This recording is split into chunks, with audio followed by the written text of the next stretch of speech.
ఆకాశవాణి వార్తలు చదువుతున్నది కొప్పుల సుబ్బారావు. నిన్న పంచాయతీలో జరిగిన రమణారెడ్డి, లోకారెడ్డి, తిన్రెడ్డి వాగ్దానాలు, పంచాయతీలో భయంకరంగా వాగ్దానం జరిగింది. ఈ వాగ్దానంలో సౌటూరు ప్రసాద్ యాదవ్ పెద్ద మనిషిగా విచ్చేశాడు. ఆయన విచ్చేసి వాగ్దానాలు చర్చించగా నెలకు 50 రూపాయల చొప్పున పంచాయతీలో తిన్రెడ్డి తీసుకోవాలని నిర్ణయించినాడు.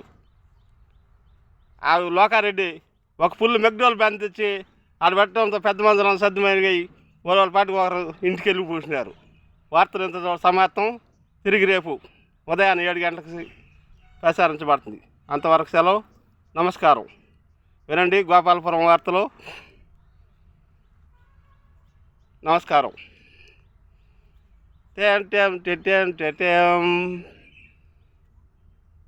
నమస్తే.